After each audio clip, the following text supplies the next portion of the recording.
Hi, welcome to the Everyday Investor Show with Toor. I'm Sarah Larby, and today I am your host, and we've got a great show planned for you today. But before we bring in our guest, keep in mind it's not just about working the 9 to 5 forever. There's got to be a solution, and how can you make your money grow?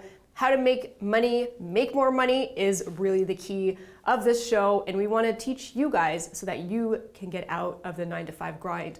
I've recently left my full-time job investing through real estate investing, and we are going to teach you how to do just that. So don't go anywhere, we'll be right back. Coming up, we are going to speak to Raechel Molony, real estate investor who has built a large portfolio using the BRRRR strategy. And don't go anywhere, we'll be right back. So the BRRRR strategy is when you buy, renovate, rent, refinance, and repeat. So what that means is you're looking to go out there, purchase a property, typically under market value, and then once you go through the process, you obviously need to run a couple of numbers and everything else like that, but your end goal is to obviously force some appreciation, so you do that using renovations. Once it's fully renovated, you often want to bring in some tenants, and then at that point, you look at doing a refinance, and you take that money and the equity you've built, and you recycle it into doing another project.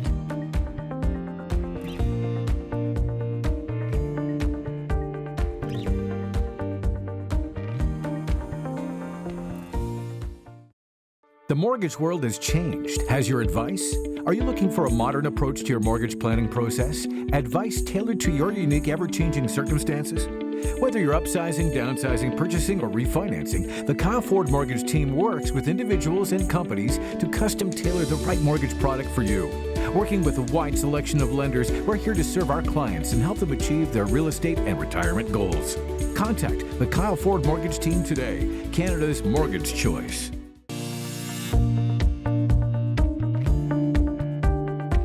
Hi, I'm Sarah Larby, real estate investor and co-host for today. Before we bring in Raechel Molony to talk about how to create freedom, financial freedom through the BRRRR strategy, we are going to hear from Omar Khan about the stocks and the stock strategy. Omar, over to you.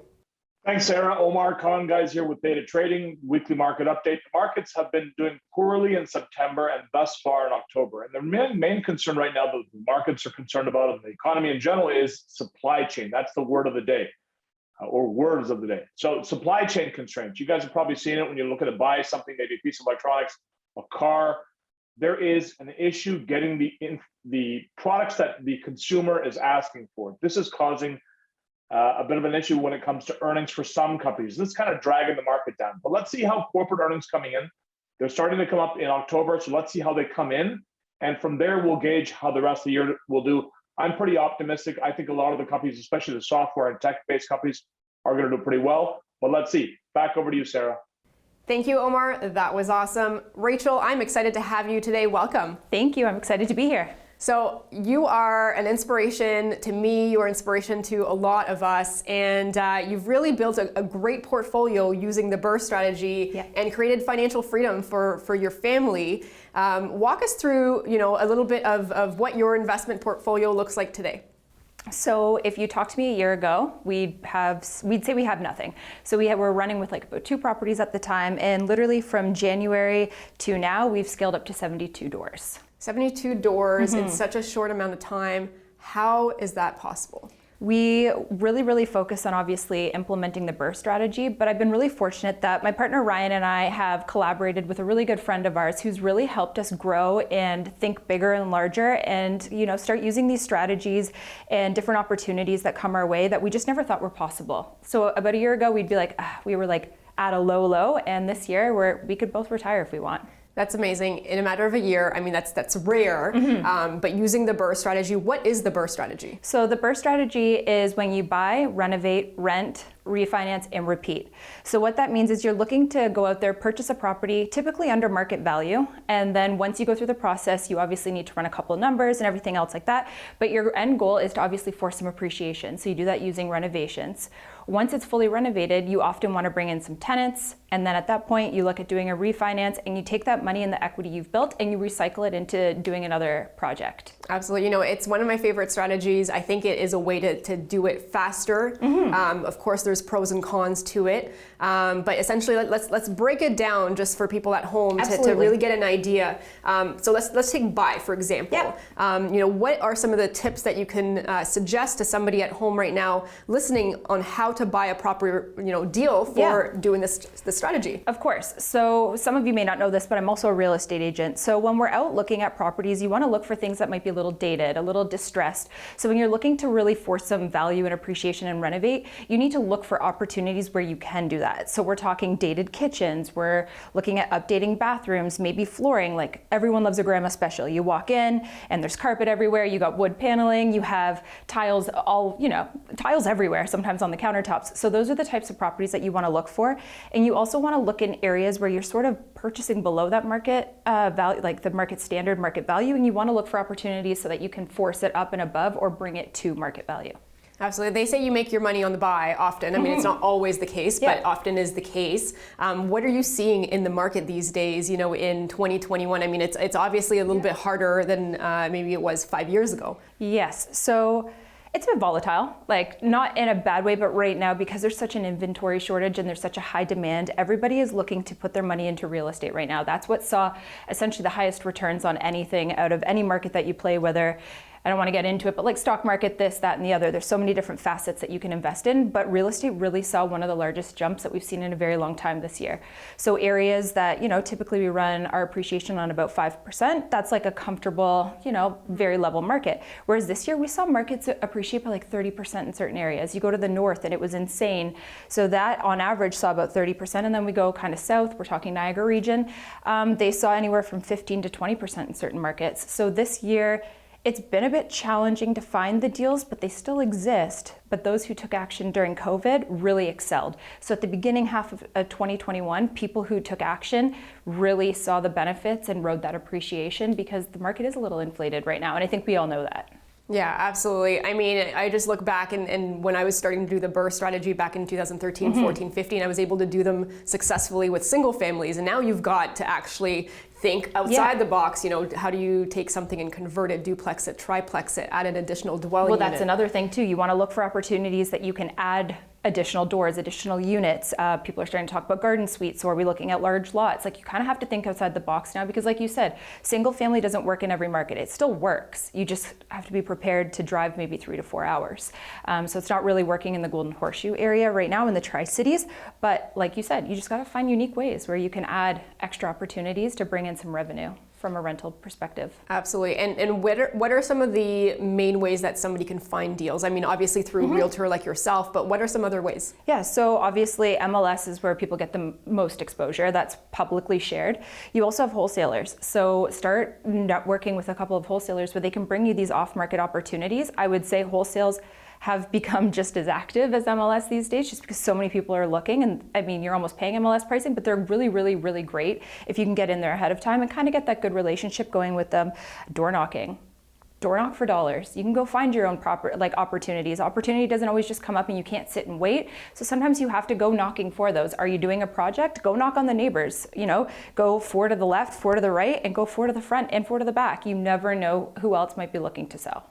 Absolutely. So that's the B of the BRRRR strategy or the BRRRR acronym. Absolutely. So let's go to the next one, which is R, stands for renovations. What do we need to know for that? So for renovations, I think it's really important to run your numbers, obviously going into all of this. That's actually the first and foremost. That's probably where we should start when we're looking at the buy. But when you're going in to renovate, you need to take a look at everything around. Like, are we talking floors? Are we talking kitchens? Are we talking bathrooms, lighting, everything? So typically when an appraiser is going in at the end of this whole entire piece, they're going to be going with a little fine-tuned checklist, and they're going to be like, okay, they did the furnace, they did the AC, they updated all the major electrical. They're going to look at the floor components that you used. So when we're talking renovations, you need to have skilled professionals that you can rely on that obviously are going to do high quality work for a reasonable price because your returns are really what you're looking at. So you want to be very budget conscious as to what you're doing. So if you're going in and your numbers only work by maybe doing 30,000, what is that 30,000 going to get you the best bang for your dollar? Is it doing the kitchen and the bathroom and the floors? Okay, great. Maybe you can't do all of the pieces this time,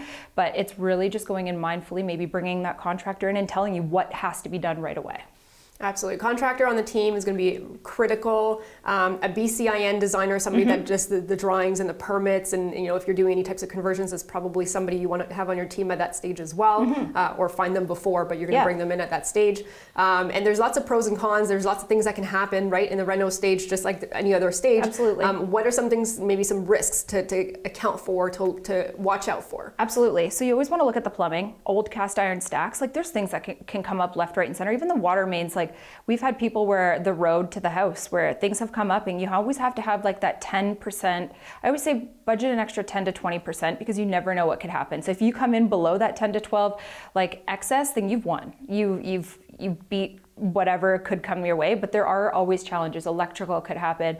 There could have been, depending on the house, like rodents could have been eating away at wires for the last few months. Like we've had dead animals in the roof. Like there's things that can come up. So there's always risks obviously associated when you do take something on, but if you can hedge your risks a little bit, try and bring in an inspector. Even after you've closed the property, bring in an inspector. They can tell you what might come up and what you need to deal with right away. Yeah, you can't take that to negotiate it off the purchase price, but at least you know how to fix it into your budget because you might have to reallocate your funds. That is a great tip because then at least that way you can negotiate and say, oh, maybe this contractor is not the right contractor for me. I've got to take certain other things away to account for, the knob and tube that you found in the walls or something along those, right? I mean, this kind of stuff happens. So that's the R, that's the second step. So you're done renovating, then what is the next step?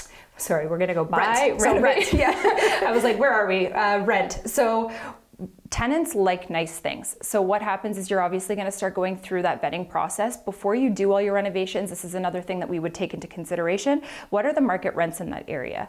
So at that point, sometimes people want to start a little bit above what the market rents are. You never know. And if not, you do post and you go through a vigorous process in vetting the right tenants that you're looking for and the tenant profile that you're going after to put into that house. Oftentimes before you go through a refi, they want to see that it's already tenanted, and they might even request that you provide them with the lease ahead of time. And other times they also just take an average market rent and they don't care what you got. So it's interesting how it all works. But that's the next step, is vetting your tenants and getting people in there that are happy and start bringing in kind of that rent roll and passive income for you there. Absolutely. Now, when we talk about rents and we start talking about, maybe you've got some properties that you've got with 2 units, 3 units, etc. Other than just the typical monthly rent, what are some other things that you could do to rent and to make income so that you could boost up your cash flow? Yeah. So a lot of, especially out in Niagara and Hamilton, there's sometimes extra garages. So you can actually rent your garage for extra income. You can look at putting coin-op washer and dryer so people pay for their laundry. Parking, that's another thing that's not under rent control. So you can actually charge an additional fee for parking, which is just an extra little ad that you can have apart from, your rental income. So those are just like quick ones off the top of my head that you can do. And I'm sure you've heard some creative other strategies, but I'd say those are the 3 big ones that a lot of people utilize. Yeah, and you mentioned something I think is really important, is rent control. So like in a place like Ontario, not everybody everywhere, but in a place like Ontario, when something was built before 2018, it's subject to rent control. So the government essentially dictates what you can increase the rents by. And so what you're saying is by having the parking and just other things on a separate agreement that's not part of the standard lease, you can increase that as you want because it's not part of the rent controlled rent. Correct. And so it's going to be important for somebody to really understand what the Residential Tenancies Act says this is for Ontario, but for anywhere, read the landlord-tenant stuff. Read all of it. And it's all in the standard lease, but if you're ever not sure about something, call a paralegal. That's what they're there for. They dissect that through and through. Go on those forums. There's so many different free resources out there where people have gone through all these challenges or ask these questions. So no question's a stupid question, in my opinion.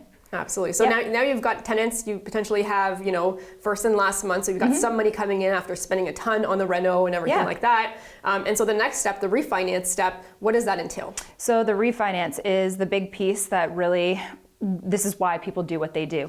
So you essentially have an appraiser come in, and what's really important as well, guys, is you just have to make sure you do your due diligence ahead of time. So speak with those big banks, already have those conversations with your brokers, and know exactly what that process looks like and entails. But when you get to that refinance part, you're gonna have somebody come in, they're going to assess all the work that you've done, and they're going to give you a new appraised value based on the appreciation that you've forced within the property. So that that could look like many of things. Some people, sometimes you have to challenge these things. You need to know that there's potentially hiccups that come with it, but the appraisal piece is the next big step to this whole entire piece. Absolutely, and knowing that maybe ahead of time, or having an idea of what the after repair value is going to be on the refinance, and plugging that into the beginning as you're running your numbers, I think is going to be critical. Numbers, numbers, numbers. So we can talk about that a little bit further as well. Absolutely, we will in the second part of the segment, but the last part is repeat. Yeah. And what can you tell us about that? That's when you take the equity that you've built in the property and you're essentially recycling it into your next opportunity. But we can dig into all of these as far as you'd like in the next half if you'd like. Amazing, that was great. Thank you so much for digging into it and giving us really all of the details that we need to at least get that next first step. Don't go anywhere, guys. We will be right back. The mortgage world has changed. Has your advice? Are you looking for a modern approach to your mortgage planning process? Advice tailored to your unique, ever-changing circumstances? Whether you're upsizing, downsizing, purchasing, or refinancing, the Kyle Ford Mortgage team works with individuals and companies to custom tailor the right mortgage product for you. Working with a wide selection of lenders, we're here to serve our clients and help them achieve their real estate and retirement goals. Contact the Kyle Ford Mortgage team today, Canada's mortgage choice. At Theta Training, our goal is to help you achieve financial freedom by teaching you the foundations of trading stock options. Join our growing community. Learn through our live-streamed weekend course, or develop your skills at your own pace online. Understand how the stock market works and how you can use the options market to earn additional income. Achieve financial freedom and live life on your terms. Let us help you build your empire.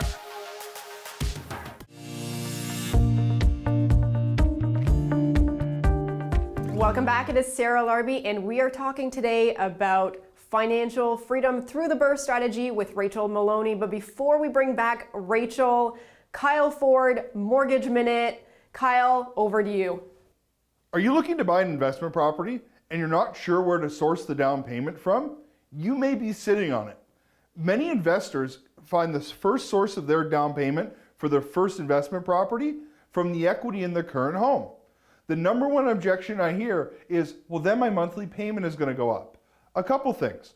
What if you restructured that debt to make sure that you weren't paying out of pocket for that additional cost? Or what if you were buying a quality cash flow property that produced enough rental income to pay for that additional borrowing costs? Now, this may not be for everybody, but this is an exceptional strategy that works really well for getting people into that first property, that first investment.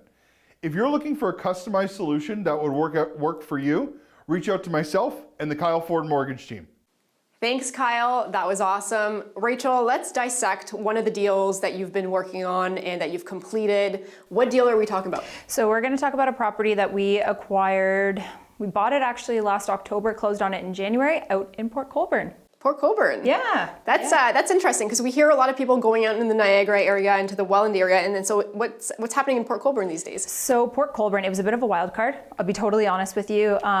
Since I work with a lot of clients, I always just sometimes want to be the guinea pig of the project. So we actually decided to purchase one out in Port Colborne. So we bought a legal duplex that was owner occupied, had a tenant in the top unit. They were occupying the lower unit, and we picked it up for $312,000.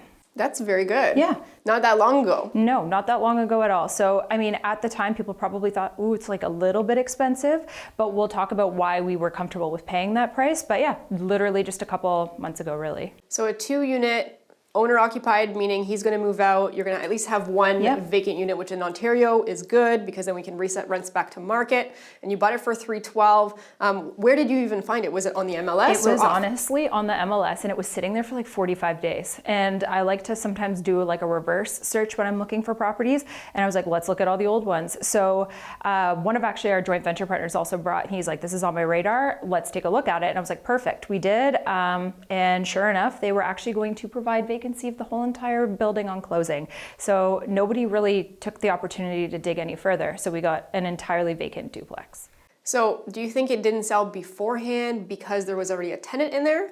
I think that, and people weren't as enticed to go to Port Colborne yet. It was still like a gray area where people were treading like very slowly, like St. Catharines, Welland, great. Thorold, people were like, and same with, don't know why I'm not thinking off the top of my head right now. 40, all of that even.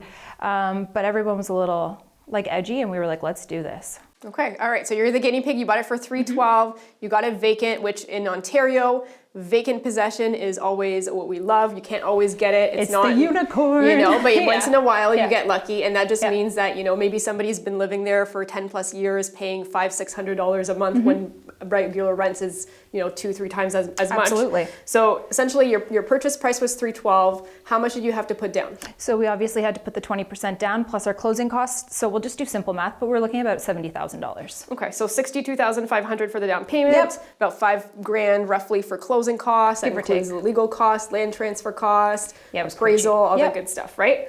And then what did you decide to do with it? So with that one, we actually went into it, and it was also sight unseen, by the way. So when we finally got into it, the lower unit was actually in really great shape. The current owners actually maintained it, did renovations, and made it very, very tasteful. So then when we went in to go see the upper unit, that's where the money really needed to go. So we were like, this is incredible. We're looking at a $30,000 budget.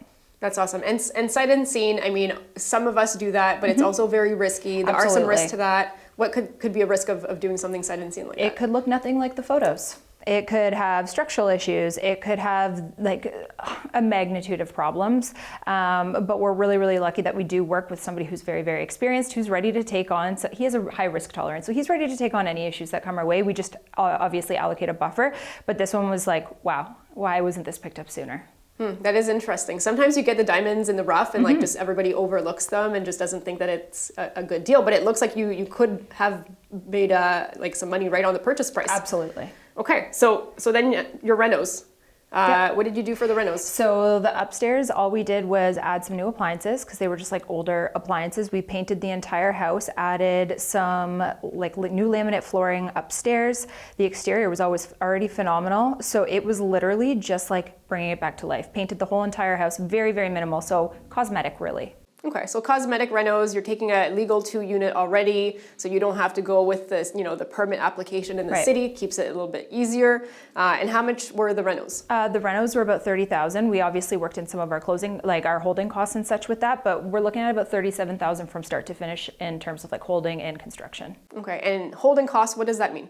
So your holding costs are often your interest that you pay or your mortgage, or if you're taking a private loan, it's all those the interest in the overall holding costs to hold that property during the duration of construction. And then, you know, I'm glad that you mentioned holding costs because a lot of the shows that we see out there, they are like purchase price, renos, and sell price, and they don't include anything else, None of but it. there's other costs involved, right? And None of holding it, yeah. costs are one of those hidden costs, but they're important to actually calculate into your numbers. Absolutely, especially with a lot of these BRRRR-worthy properties, the banks won't touch them. So you do need to be prepared sometimes to bring in that private funding, and with that comes higher interest rates. So I think it's really, really important to factor those into your costs because that could really eat away at your profits overnight.